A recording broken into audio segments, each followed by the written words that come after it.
मैं doctor KL. गुजर, सह आचार्य, राजकीय महाविद्यालय टोंक। पिछले 5 वीडियोज में हमने मापनी के बारे में विस्तार से चर्चा की है।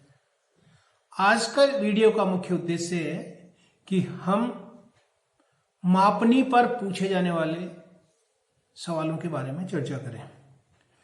जो वाइवे में मौखिक प्रश्न पूछे जाते हैं वो किस किस तरह के सवाल पूछे जा सकते हैं और उनका क्या जवाब देना चाहिए, तो इस तरह की तैयारी हमको करना है।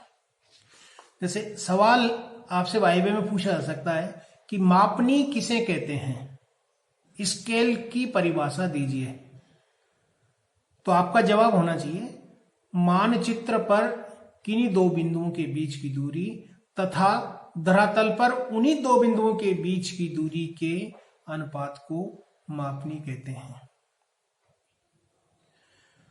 फिर सवाल यह पूछा जा सकता है कि मापनी बनाने की आवश्यकता क्यों होती है या मापनी का महत्व बताइए।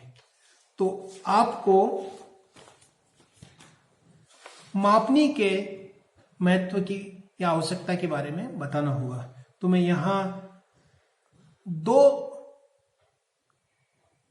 की आवश्यकता क्यों पड़ती है, इसके 2 बिंदुओं को तो आप चर्चा कर सकते हैं। मैंने 3 बिंदुओं की चर्चा की थी, लेकिन आप 2 बातें बता सकते हैं या एक बताने पर भी अगर वो संतुष्ट होते हैं। लेकिन फिर है तो इसमें पहली बात, अगर आपसे पूछ लें कि मापनी की आवश्यकता क्या है या मापनी का महत्व क्या है, तो इसमें मापनी के द्वारा हम समस्त पृथ्वी अथवा उसके किसी भी भाग को आवश्यकता अनुसार आकार वाला मानचित्र बनाकर सही प्रदर्शित कर सकते हैं।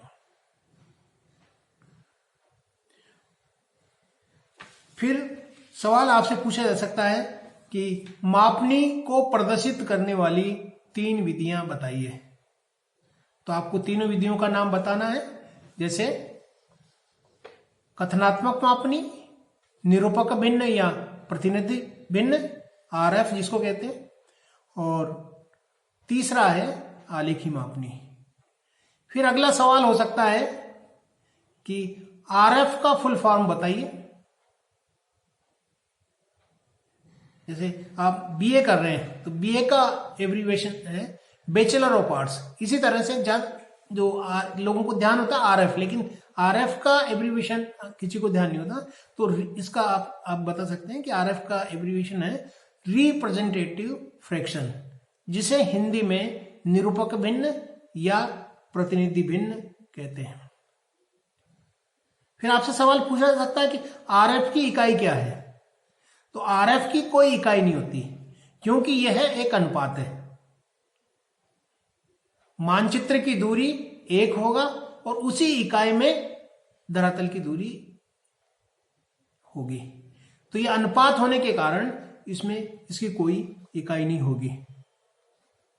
फिर आपसे पूछा जा सकता है कि जो आरएफ है इसके क्या गुण है, तो या आरएफ के द्वारा इसको व्यक्त करने के क्या फायदे हैं, तो ये चीज आपको इसके अंतर्गत बताना है। तो इसके जो 2 गुण हैं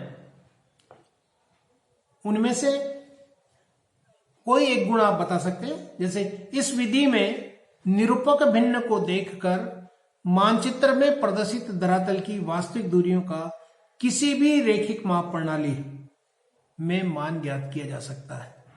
चाहे वो ब्रिटिश वाले हैं, ब्रिटिश प्रणाली से करें, चाहे मीट्रिक प्रणाली से करें, चाहे रशियन प्रणाली से करें, वो एक रेशो है। तो सबसे बड़ा जो इसका गुण है कि कोई भी इस मापनी को उपयोग कर सकता है।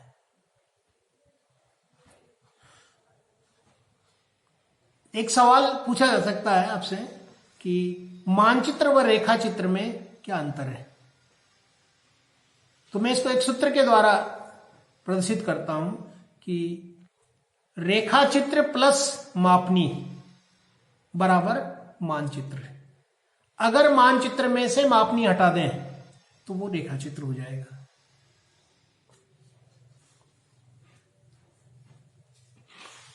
फिर सवाल पूछा जा सकता है कि आलेखी मापनी के प्रकार बताइए। तो जो आलेखी मापनी है वो मुख्यतः 3 प्रकार की है। साधारण मापनी, तुलनात्मक मापनी एवं कर्णवत मापनी। फिर आपसे सवाल पूछा जा सकता है कि आलेखी मापनी के गुण बताइए। तो आपको कोई से भी 2 गुण हैं ये इसमें बता सकते हैं कि इसमें अगर किसी मानचित्र पे आलेखी मापनी बनी हुई है तो हम मानचित्र को छोटा या बड़ा कर देंगे तो भी मापनी में कोई बदलाव नहीं होगा, क्योंकि जिस अनुपात में मानचित्र को छोटा या बड़ा किया है उसी अनुपात में मापनी भी छोटी बड़ी हो जाएगी। तो आलेखी मापनी का गुण आप बता सकते हैं। फिर सरल मापनी की किसे कहते हैं? तो किसी भी माप प्रणाली की 2 इकाइयों को जिस मापनी पर प्रदर्शित किया जाता है उसे सरल मापनी कहते हैं। एक सवाल इस तरह से पूछा जा सकता है कि तुलनात्मक मापनी कितनी प्रकार की होती है? तो आपको बताना है कि तुलनात्मक मापनी 3 तरह की होती है। विभिन्न मात्रकों वाली मापनी, समय मापनी एवं परिभ्रमण मापनी।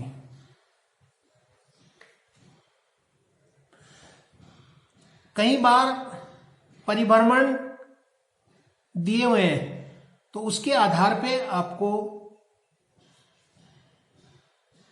मापनी की रचना करना है। तो पूछ सकते हैं कि पहिए की परिधि ज्ञात करने का सूत्र।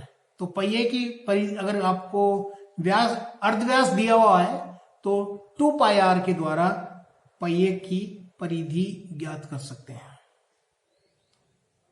विकर्णी मापनी को इस नाम से क्यों पुकारा जाता है? जैसे आपसे पूछ सकते हैं कि कर्णवत मापनी को कर्णवत मापक या विकर्णी मापनी क्यों कहते हैं? क्योंकि ये साधारण मापनी की तरह ही है, लेकिन इसकी जो तीसरी उप इकाई है उसको विकर्ण के सहारे पढ़ा जाता है, इसलिए इस मापनी को विकर्ण या कर्णवत मापनी कहा जाता है। कई बार आपसे जो मेजरमेंट की इकाइयां हैं उसके बारे में पूछ सकते हैं। जैसे सवाल हो सकता है कि 1 मील में कितने गज होते हैं? तो आपको किस तरह से निकालना? 1 गुणा 1 मील में कितने फरलांग है? 8 फरलांग। तो 1 गुणा 8, फिर 1 फरलांग में कितने गज होते हैं? 220। तो 1 गुणा 8 गुणा 220 बराबर 1760 गज। ऐसे ही आपसे पूछ सकते हैं कि 1 किलोमीटर में कितने सेंटीमीटर होते हैं, 1 मील में कितने इंच होते हैं। तो आप सभी को ध्यान है कि जैसे 1 किलोमीटर में 1,00,000 सेंटीमीटर होता है, 1 मील में 63,360 इंच होते हैं।